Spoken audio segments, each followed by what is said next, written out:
future. And it's always take the opportunity to just kind of drop some gems here or there, some just from experiences and from things I've learned, in my experience and tenure with teaching and music education and so on and so forth. So again, Michelle, thank you so much for the opportunity. So let's jump right into it a little bit here. Last night I sat at my computer and I typed up this whole elaborate sheet of all, the key points I wanted to discuss today. And I was like, I'm going to talk about this, I'm going to talk about that, I'm going to talk about this, and I'm going to go from here to here. I had it all mapped out. And then I was like, I don't want to do that.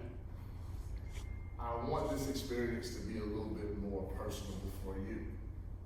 I don't want it to be about sheets. I don't want it to be about, I want it to be about things that you're genuinely going to walk into when you step foot into your classroom one day.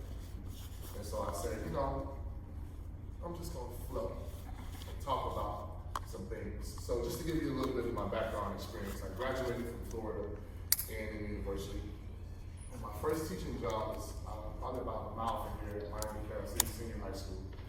And I taught there. I taught at the time. I taught band, all of the bands, a chorus program, which I had 3 chorus classes at the time. And then I matriculated from there to South Broward High School, where then I taught just all band classes. And then from there I went to Cypress Bay High School. And then from there to Florida Memorial University, and where I just recently graduated with my master's from Florida A&M University, and I'm starting my doctoral program next year in the fall of 2022. So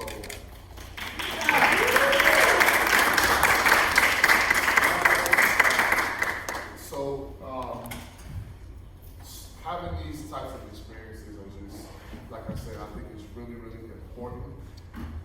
Coming back to the future, and I like to call you guys the future, because you're going to be the ones that are going to be out teaching the new school of music, the new school of music education, the new school of vocal education.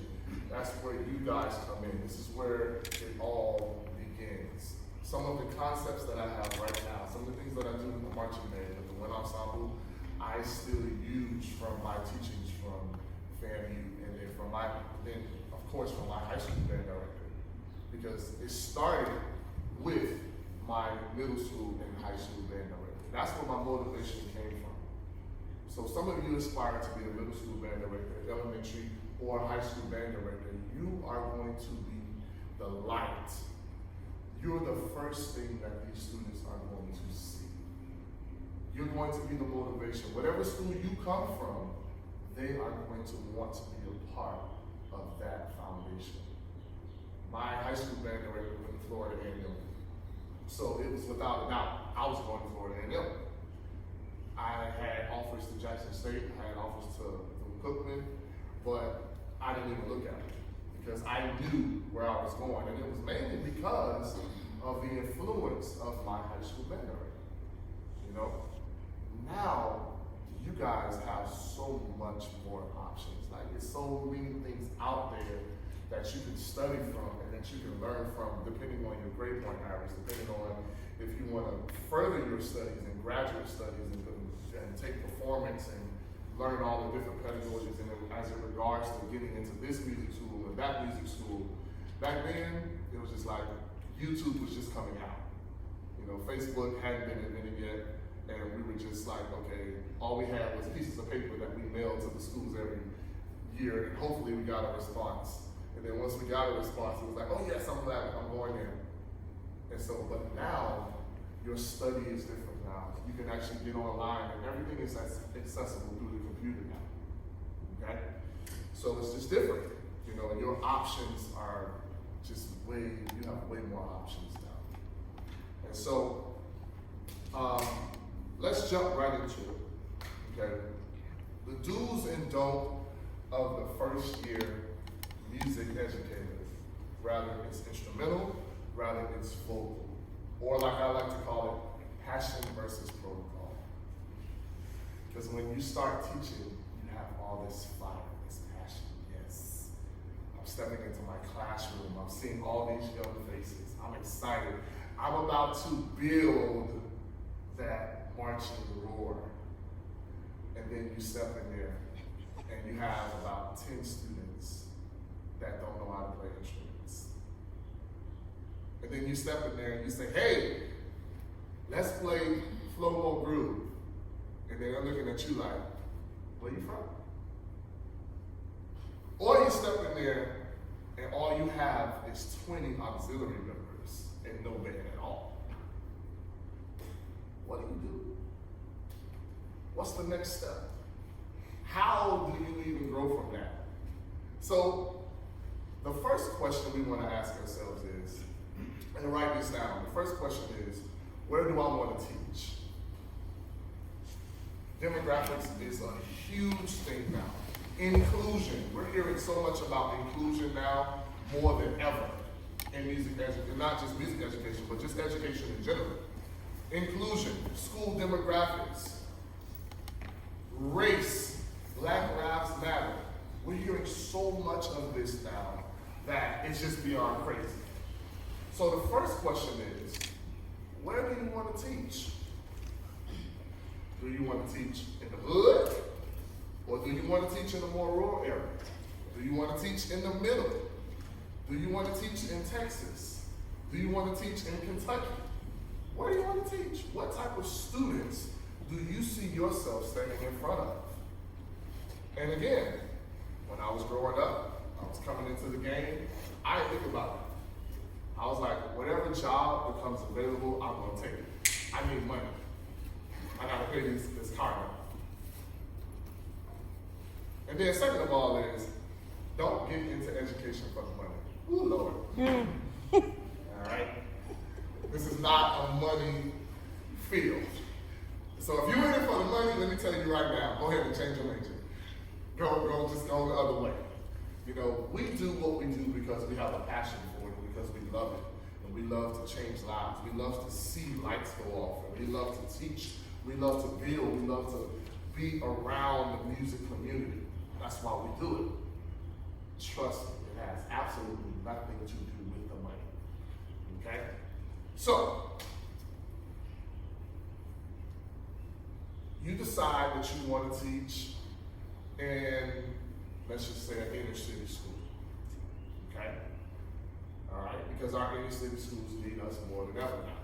You know, not just the rural areas. And 10 times out of 10, the rural areas, they have people that's been there for 10, 12, 15 years and they ain't going nowhere. And that's because, you know, they just go there and they just wave their hands and the music making happens. Now, we're talking about you walking into the classroom the first day, you first getting hired, you saying, okay, I'm at this school right now. What do I do? Well, the first thing you do is you meet the head custodian. You say, hey, head custodian, I'm the band director, I'm the vocal director. I just want to introduce myself. My name is Mr. Scott. I'm pretty sure I'm going to need you at some point in time. There are some key people who are very important in you being successful as an educator. The head custodian, of course, your direct AP or assistant principal who you report to, whoever he or she is. That's your boss. Outside of the principal, of course, the principal is the boss. And then your band booster president or your vocal president. That whole e-board, that whole committee. Those are the three areas that you need to look at when you're first walking through the door, because those are the people that are going to be able to help you develop your program. Now, there's another person that we're going to add to that menu. What about your feeder programs, your middle schools, your elementary schools? So, before you say yes to this job, you want to ask the questions and you want to do your homework and you want to see, well, is there a direct pipeline coming from elementary to middle school to the high school, which is completely unheard of nowadays. Because back when I was coming up again, we had that. We had the elementary school going to the middle school, and then the middle school feeding directly to the high school. I think there's still some parts in Central Florida on up that still have that pipeline. That's why the instrumental and the vocal programs are a little bit stronger as you go north. Because if you come back down here towards South Florida, we don't just have those pipelines anymore. We have to almost create or build what from within, which I'll get to in a second. So, we're still on people right now. So, the next people or persons that we need to consider are who? Our student leaders. Our student leaders. Your student leaders are going to be your direct contact that you work with every day, no matter what. Those are the people that when no one there, when you're there by yourself, and you're trying to figure out how to fix this broken clarinet, those are the people that are going to be there to assist and going to be there to help you. Okay? Always make sure when you have your initial meetings, you have to say, well, what's in my budget, ma'am or sir? Is there a budget? Do we have a reoccurring budget that happens every year where we're able to purchase mouthpieces and reeds and new instruments? Do we have uniforms? Do we have gowns and robes to sing in? Is there music? Do we have music? There's about a $10,000 budget that I used to spend on just music alone. Is the room up to par? Do we have a building, a functioning building to where we can sing and play instruments and be successful and build the product that you want us to build? And these are all the things that I know that may sound cliche, that you may walk in, you might, yeah, I'm supposed to have that, but not really. Because you may inherit a program that may have, the year before, that room was the reading room. Or the 3 years, that room has been the testing site.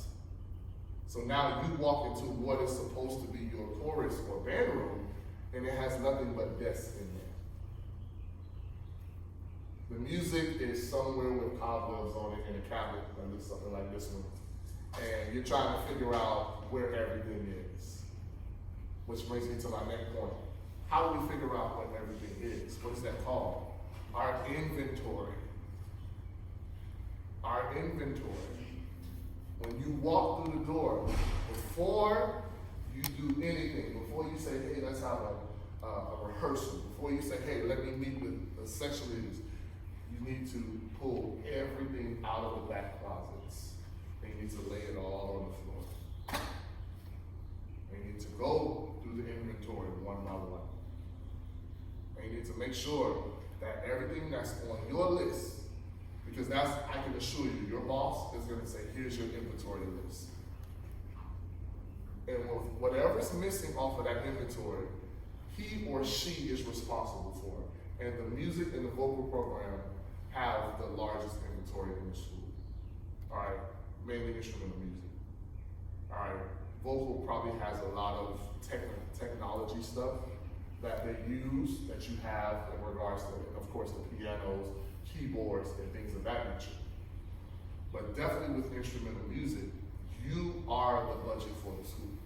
You're almost probably like $1 million or close to it over the years, because we continue to get new stuff over and over and over again. And every time we get something new, it adds to the budget. And so what happens every year? The auditor comes in at the most random time of the year. That's completely just uncomfortable, and just, you're in the middle of rehearsal, you're in the middle of trying to prepare for something, and then boom, the auditor comes in and says, hey, I want to see everything in here. And you're like, everything? Yes, everything. Like, everything. Yes, everything. And so you spend a week looking for something that's probably like this small, that's worth $2,000 that you ain't even know.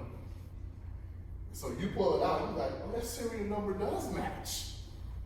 And then your principal is like this, like, you need to find that $2,000 piece of wood, because that's gonna hit me, and I'm gonna get written up. And so before I get written up, I'm gonna write you up.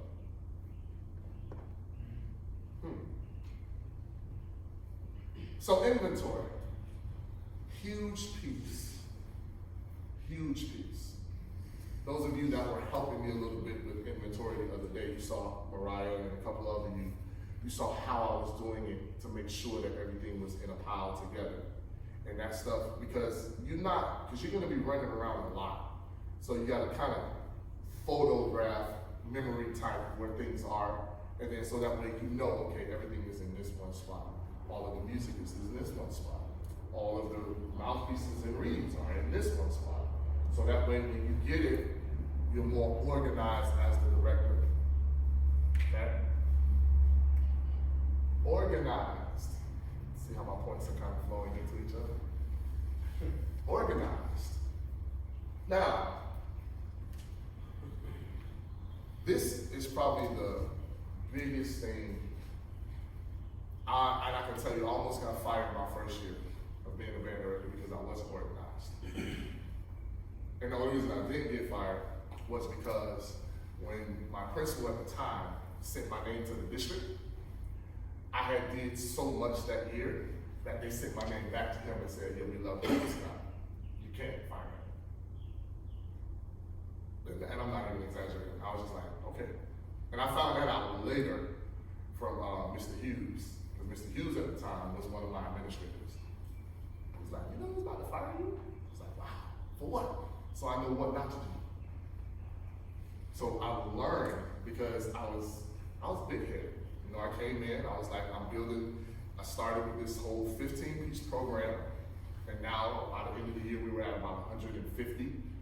So I thought you could tell me nothing. I'm like, you ain't gonna fire me. You see all this stuff, man? You see all these people out here, you see this band booming? You know? I took care of City that year, made straight ones and everything that year. I was good. I was like, yeah, the man. He was like, yeah, I'm not firing you. So don't ever get the big head and thinking like administrators don't know band. That's why they hire you. They don't know chords. They don't know about songs. They don't know about, sonority. They don't know about the music that you sing, how hard it is, the preparation. They have an idea.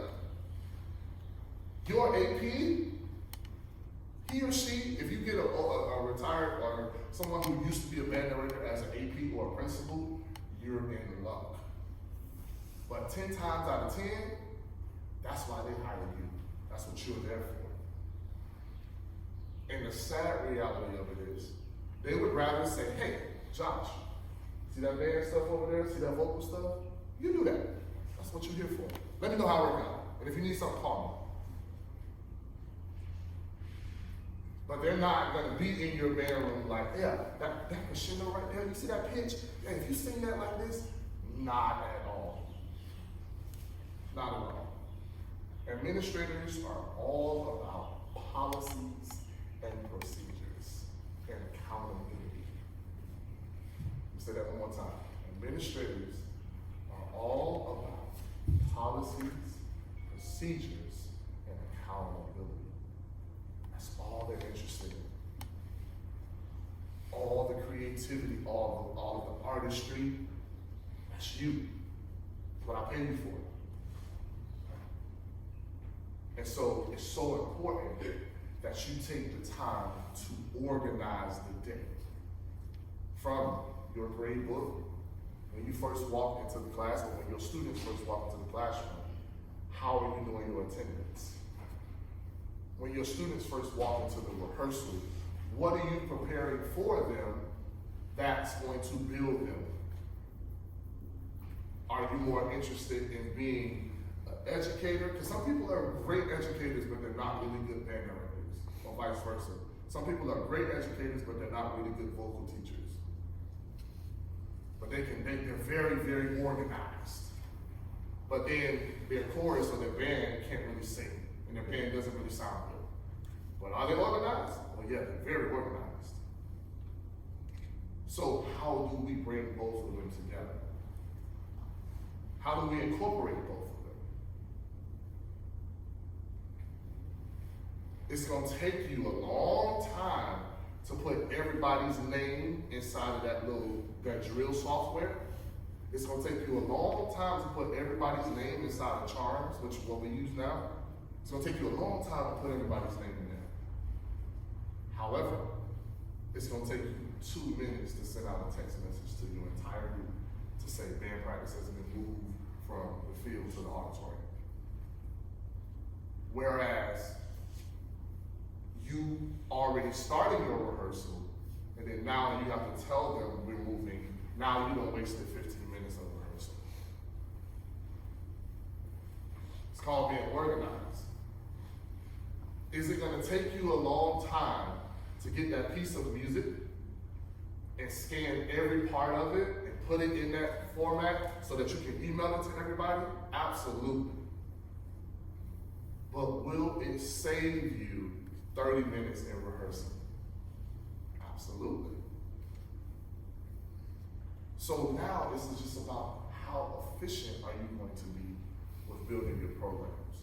Some programs have to practice like Monday through Friday because they're just so unorganized. And I used to do the same thing until I got a different scope of things, until somebody said, Mike, why are you doing it that way? I was like, well, that's what I was taught. I was like, well, let me show you something else that I think will be a little bit more efficient and you'll get more done. And I was like, whoa. So you're telling me I don't have to be out here Monday through Friday? Like, no, bro. Come out here Tuesday and Thursday and get the same amount if you did these things. I was like, wow. So it changed my whole scope of my rehearsal setting. Then, you walk in, you've done your inventory, you surveyed your personnel, so now you know who you're teaching and who you're standing in front of. Now you know what you have to build. Are you a part of all of your professional music organizations, your Florida Band Masters, your Florida Vocal Association?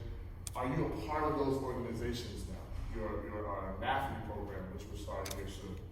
So all those things you have to become a part of because those are the people that keep you updated in music education. So now you know all of the things that are being updated that can help you in your classroom. Your classroom layout has to almost be like, I like to call it your house. When you walk through the door, you have to feel at home.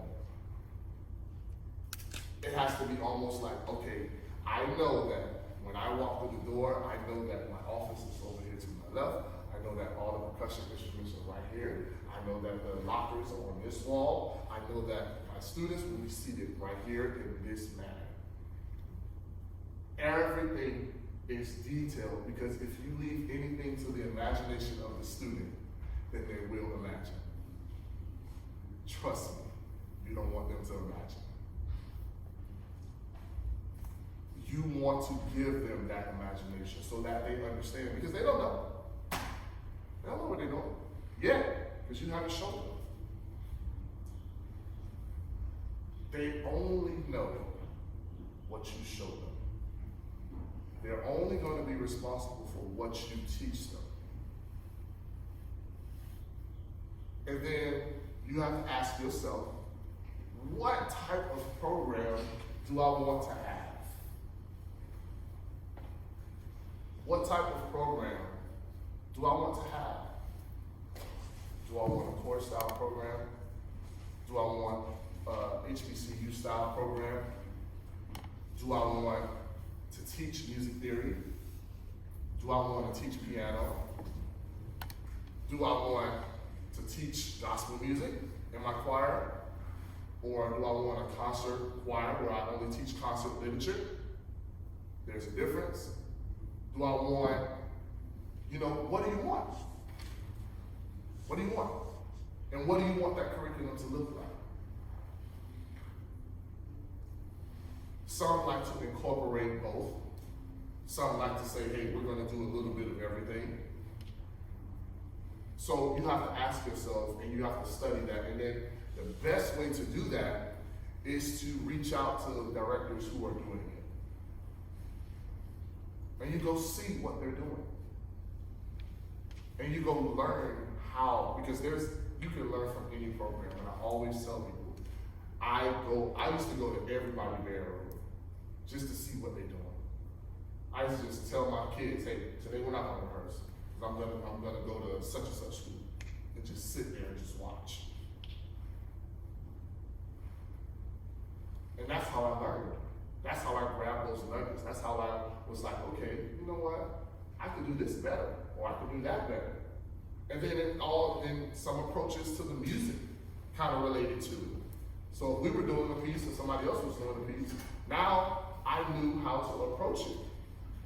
Now I knew, so I was like, you know what, I like the setup that's happening at Nate's school. So I'm gonna go over there and I'm gonna check out what Nate is doing so I can try to incorporate some of his setup. And me and my friends were notorious for that. And so all of our bands were getting better because we were just feeding off of each other's energy. And we were learning from each other's mistakes. Which brings me to the next point. Don't be afraid to make mistakes. Don't be afraid to make mistakes. In your first year, you're going to learn so much. And there's going to be so many things that are going to be thrown at you from left, right, from up, from down, that you're not going to know what the day of the week is. Because everything is just going to seem like it's just all happening at the same time. So it's important that you pace yourself. Let me tell you, the burnout is real in your first couple of years. You can burn out because you're at the school from 5, 6, 7 a.m. all the way to 11, 10, 9 at night. So before you know it, you spend 3 months doing that same thing, and you're trying to figure out by November why you can't focus and why you can't. That's because you're tired. It's because you're tired. So you have to take the time to think about mental health. That's so important. And that's, again, when I was coming up, mental health, whatever. You stay at the school from 7 a.m. to 11 p.m. and you do what you do. But what about you? And let me be the first to tell you, and I tell everybody this, even my friends, my close friends, my family, everybody that are teachers, do not kill yourself teaching on a job that's going to replace you 2 weeks later. Say that one more time. Do not kill yourself teaching and stressing on a job that's going to replace you 2 weeks later. And now, when somebody told me that, I was like, oh, whatever. You know, I'm good. I'm young. I'm all right. And then I started to see some of my close friends get really, really sick. And then before they thank God nothing ever happened to them, but they already had like 30, 40 applications in for their child while they're in the hospital, close to death. I was like, dang, they ain't even, my God. And the reality is, it's a business. And somebody's going to come in and teach. Somebody's going to come in, if God forbid, I said, hey, I'm going to Missouri right now, somebody's going to come in and replace it. That's how it works. So you have to always find the time and mental capacity to be able to serve. And you're always going to be the best at doing what you do when you are the best. Let me say that one more time. You're going to be the best when you are the best. And if you aren't the best, then your students, your classroom, your home can't be organized. And you can't be the best at it.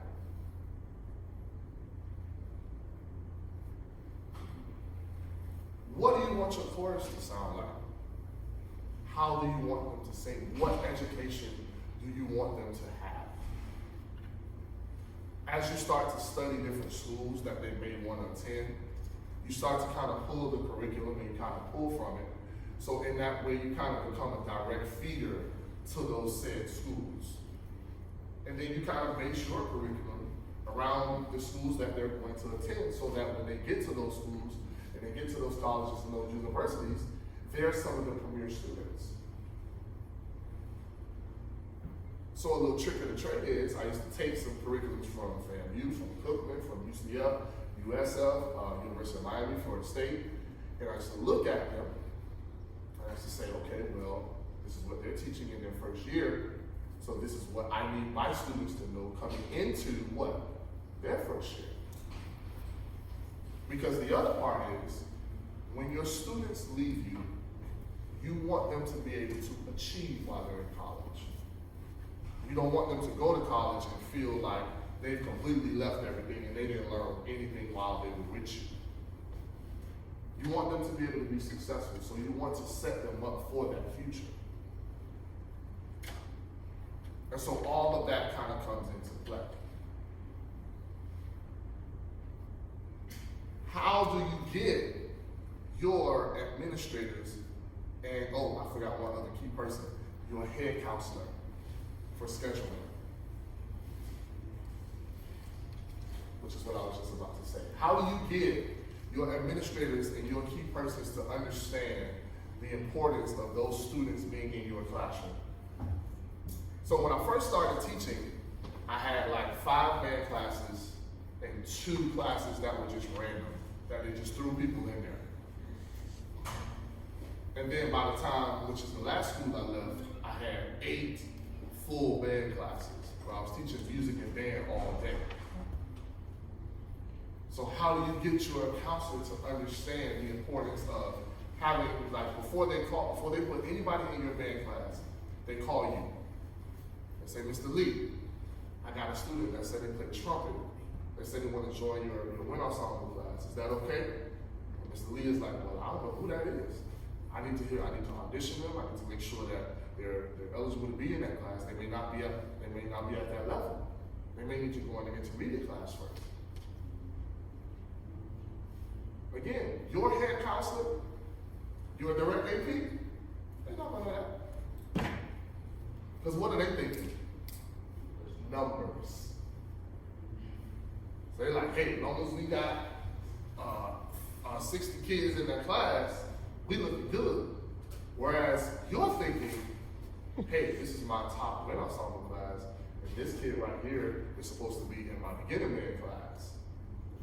They're like, whatever, can't you just teach them all the same? And this is the type of stuff they will say to you. How do you respond? Can everybody just sing the same notes? Well, in this vocal class, these are my top singers. And in this class, these are my intermediate singers. In this class, these are the singers that are starting completely from scratch. They don't know do from re, and they trying to learn what a quarter note is in trouble. And they don't know. And they're looking at you like, yeah, I hear you, but if we don't create this class, this is the other thing they like to say. Because administrators, don't get me started on that, that's a whole other day. But they're going to tell you, oh, we have to create this class, or we're going to have to shut down some classes for you. So let us just throw everybody in there. So you say, it's your first year. So you're like, okay, yeah, that should be cool. We can all just do beginner band in there. Ah. But here's the catch. Everybody in that beginner band class, guess what? Everybody in that first vocal class, they don't really want to be there. So now you're fighting with them, trying to get them motivated to want to sing and want to play an instrument. And what's happening? That's more work for who? For you. So now you're trying to fight, you're trying to push, you're trying to pull legs. You're like, just come on, let's just sing one note for me, please. You're gonna like it, I promise. But you got the thug in there with all the gold teeth. That's like, I ain't singing. Could you imagine if I go back on the block and I'm singing? Or you just got a person in there that don't care nothing about nothing, that just sitting way in the back of the classroom, that just be looking at you like this. Now, you gonna sing today? Well, I'm gonna give you an F. But your administrators, they don't see none of it. They don't know none of that. So here you are fighting for that types of things. So what I used to do, another trick of the trade, is I used to invite my administrators to my classroom so they can see the type of progress. And even more so, I invited them to the class where those types of things were happening. Where the kids were sitting in the back of the classroom that didn't want to participate. And then, while the administrator was standing right there while I was teaching, I used to always talk to those kids. Hey Matt, you gonna sing today? And then in front of the administrator, they'll be like, and I look at the administrator like, all right. So that afterwards, I can go to that person's office and say, you see what I'm dealing with here? I just really need the music people to be in the music classes. The people that actually want to be here. And that's your struggle. That's probably gonna be your number one struggle. That's probably gonna be your number one struggle. I'm getting close on time, so let me rush a little bit. So let's talk about this right quick. The passion versus the protocol. I said that earlier, but I want to elaborate a little bit. The passion versus the protocol. How do we distinguish the two? And actually, how do we separate the two? Because, for example, you just got back from a football game, or you just got back from a performance, or you just sung at an event, and it's like almost midnight. Everybody else has left. You're the only one there at the school with little Timmy or little Jackie. So you're sitting in your office, you walk outside, you think everyone's gone. You walk outside, you see Jackie or Timmy sitting there, and you're like, hey, where's your parents? And you're like, oh, and he or she is like, well, my mom or my dad, no one's answering the phone right now, so I'm just gonna sit out here and wait until somebody picks up the phone. So not knowing anything, you're like, hey, where you stay at? It's like, yeah, I stay like maybe not even 5 minutes away from here. So okay, come on, get in the car, let's go. I'll just drop you off, that's on my way home. So you put that person in the car, take them home, not knowing nothing. You thinking, complete pure thoughts. You're like, okay, I'm good, I got it. Good, be all right. You show up to work the next morning, and your principal calls you in the office. So again, you ain't thinking nothing. You're like, oh, okay, Mrs. Such Such would like to see you. Mrs. Scott, okay, no problem, I'm going in there. I'll go in there. You're like, hey, what's up? You're your normal, joyful self. Like, hey, yeah, Mrs. Scott, did you drop Jackie off home last night? Like, yeah, she was here at like midnight, and I was the last one here, and I didn't want anything to happen to her. It's like, yeah.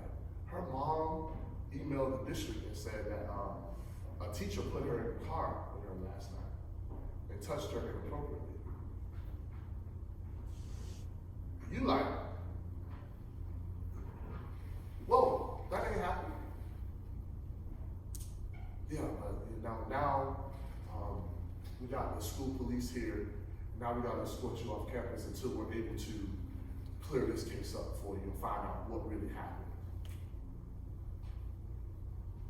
I've seen it happen. I see it happen every day. And that's just one example. Another example would be your band needs something. So you take your card, your own personal credit card. You like, man, we need this music. We got a big performance that we're singing at tomorrow. I gotta get this music right now. If I don't get it, then I know we're not gonna be prepared for it. So you take your card and you spend your money, you swipe your money. Then you go to your bamboo school, you go to your principal, and you say, hey, I spent $1,000 to get this music right here. You think I can be reimbursed? And he or she is like, no. Why'd you do that? But again, you're thinking for the program. You're thinking about what's best for the kids, for the students. That's your heart talking. So now, when you get into the protocol of it all, the protocol says, if that kid was there at midnight, then you should have dropped that kid off to the police station. And then the police, or better yet, don't even put the kid in your car. Call the police. Have them come get the kid and take he or she to the police station. And then that way, then you send out an email saying, hey, Mrs. Such and Such, your student is at the police station because I did not want to put he or she in my vehicle. That's the protocol of it all. But your passion said, it's midnight, I'm tired, I know he or she is tired, it's been a long day, let's just hurry up and get you home. So before you make those types of mistakes, and they usually happen within your first year of teaching, I can assure you, been there, done it. I dropped so many kids off home, I can't even, it was thank God nobody's ever reported me because I've never done nothing like that. I've never had that, thank God. But dropped so many students off home, I can't even count within my first year. Just because I wanted them to be at practice. After practice, I'm calling their parents. Hey, can such and such come to practice today? Well, they don't have a ride. I'll drop them off. All right, Mrs. Scott, we trust you. It's okay.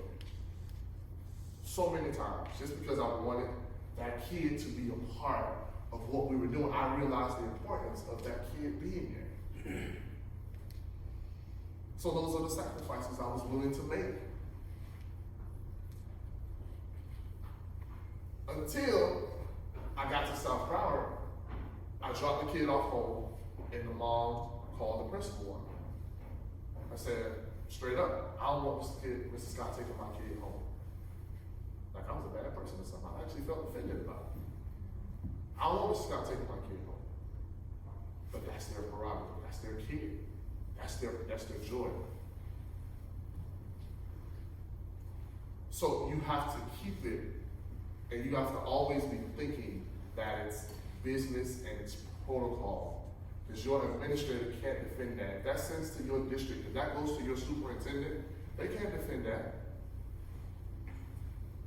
They can't defend that at all. But they can defend, a police officer came and took my kid to the police station until my parents came home. Well, is your kid safe, ma'am? Yes. Were they escorted by a higher authority? Yes. We can back that.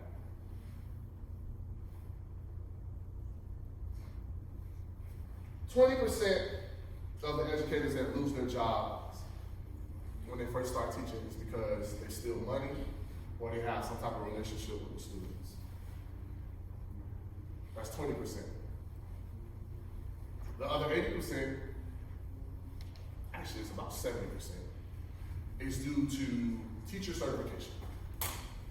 Which, believe it or not, that is that high. It's just teacher certification. That happens in our communities because we are afraid of tests. We have a phobia of taking tests. We don't like to do it. Once we fail a test, we're discouraged.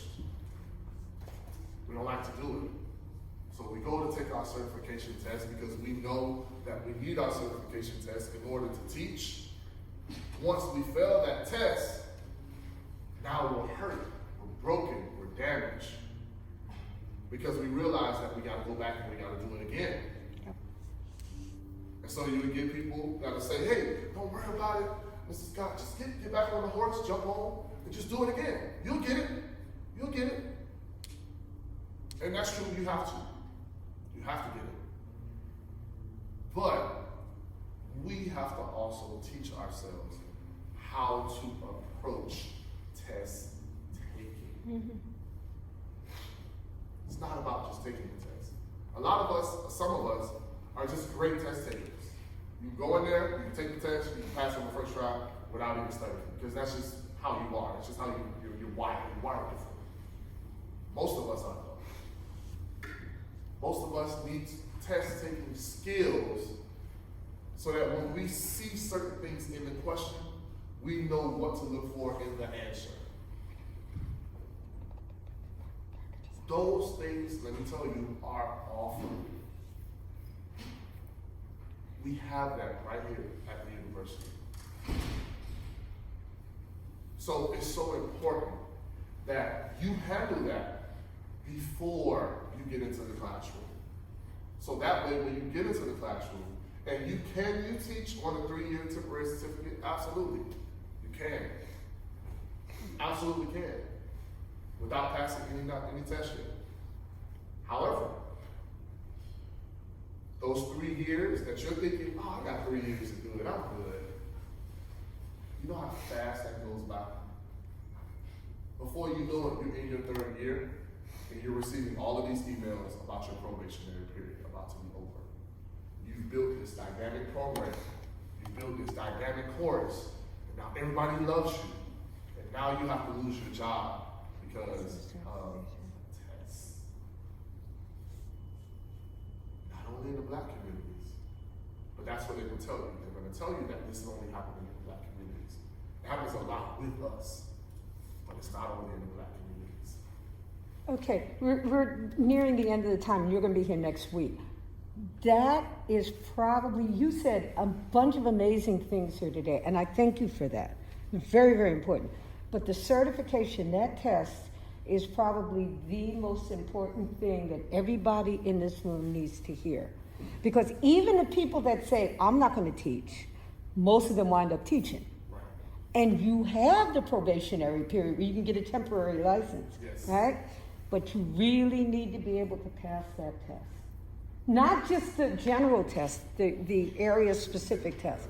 So can you, next week, can you delve a little bit more into that? Because that's really, really absolutely. Important. And I was going to say, I'm going to talk about it a little bit more. It's crazy, but I was just about to say that. And then going into next week, we'll talk about a little bit more of the specifics of how to go about setting up for your certification, and then setting up your first day of your work. Because that's another thing that can also, and I would say that's about, actually it's probably about 5% that lose their job because they're not updating their grades in their grade book. They don't take attendance in the classroom. You can get fired for not taking your attendance. That is a school policy. If you do not take attendance, let's say you don't take attendance for whatever reason that day, and Dewar decides that he wants to just skip school that day, and God forbid something happens to Dewar outside where he has to go to the emergency room. Now Dewar can sue the school because technically Dewar is supposed to be under whose supervision? Yours in the school. So they're going to look back at the times Dewar was missing for that time and say, oh, Mr. Scott, he was supposed to be with you at noon. Well, why didn't we know where he was? Well, I don't know. I never took attendance for that day. Okay. So, speaking of attendance, make sure you sign that sheet. To be continued with a lot of this stuff. I hope I Thank you, Mr. Scott. I need